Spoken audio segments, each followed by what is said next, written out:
नमस्कार, मैं खुशी और आप देख रहे हैं आरपीएस समाचार। आइए रुक करते हैं आज की बड़ी खबर की ओर। भास्कर एक्सक्लूसिव। ऐसे कपल की लव स्टोरी जो देख नहीं सकते। 4 महीने तक वॉइस चैटिंग। प्रेमिका ने पूछा, मुझसे शादी करोगे? हम दोनों की मुलाकात एक दोस्त की शादी में हुई थी। संयोग से वो मेरी बगल वाली कुर्सी पर ही बैठी थी। दोस्तों के माध्यम से एक दूसरे से परिचय हुआ। इसके बाद बातचीत का सिलसिला आगे बढ़ा। हमने एक दूसरे से मोबाइल नंबर शेयर किया। पहले दोस्ती हुई और फिर हम दोनों एक दूसरे को चाहने लगे। इस कहानी को पढ़कर आपको क्या महसूस हुआ? एक सामान्य लव स्टोरी लगी होगी, लेकिन इसके किरदार सामान्य नहीं हैं। ये लव स्टोरी ऐसे कपल की है जो जन्म से दृष्टि बाधित हैं। पहली बार में प्यार इस कपल ने आंखों से नहीं, दिल से महसूस किया है। ये कहानी है अनूपपुर के प्रतीक और दिल्ली के रहने वाली काजल की। प्रतीक अनूपपुर के स्टेट बैंक ऑफ इंडिया में पदस्थ हैं। काजल दिल्ली यूनिवर्सिटी से पोस्ट ग्रेजुएशन कर रही हैं। 25 नवंबर को अनूपपुर के एक मैरिज गार्डन में दोनों की शादी हुई है। इस शादी के चर्चे एमपी से लेकर देश की राजधानी दिल्ली तक हो रहे हैं। कन्यादान करने वालों से लेकर बारातियों तक में दोनों के दृष्टिबाधित दोस्त भी शामिल हुए। दोनों कैसे मिले? उनकी दोस्ती प्यार में कैसे बदली? किसने सबसे पहले जज्बातों का इजहार किया? दैनिक भास्कर ने इस कपल से बात की।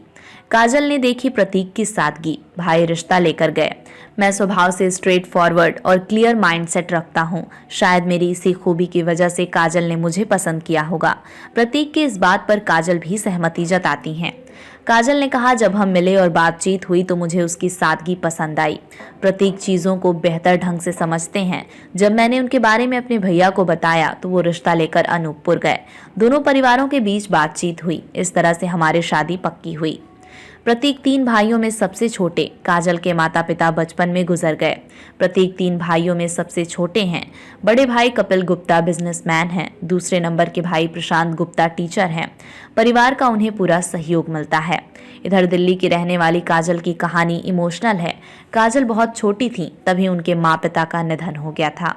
बड़े भाई मधुर गुप्ता ने ही काजल को संभाला। मधुर गुप्ता भी जन्मजात दृष्टिबाधित हैं। काजल बताती हैं, मुझे तो याद ही नहीं कि जब माता पिता गुजरे तब भैया कौन सी क्लास में थे। हम दोनों ने अलग अलग हॉस्टल में रहकर पढ़ाई की। इसके बाद भैया की जॉब लग गई। कॉलेज की फीस से लेकर मेरी सारी ज़रूरतों का खर्च उन्होंने ही उठाया। मधुर गुप्ता इस समय दिल्ली में रिजर्व बैंक ऑफ इंडिया में काम करते हैं। मधुर ने किया बहन का कन्यादान। दृष्टिबाधित दोस्त बने बाराती। अनूपपुर के अजय पैलेस से ये शादी हुई। इसमें दोनों ओर से 250 से अधिक लोग शामिल हुए। इनमें काजल और प्रतीक के लगभग 15 दृष्टिबाधित दोस्त भी मौजूद रहे। सभी दोस्त किसी न किसी सरकारी जॉब में हैं। कई दोस्त ट्रेन कैंसिल होने की वजह से नहीं आ पाए। परिवार और दोस्तों की मदद से प्रतीक और काजल ने शादी की रस्में पूरी की। एक नॉर्मल व्यक्ति की तरह हम भी अपना काम खुद करते हैं। प्रतीक और काजल ने बताया कि हम देख नहीं पाते हैं, लेकिन अपना काम खुद करते हैं। किसी की मदद की अधिक ज़रूरत नहीं पड़ती है।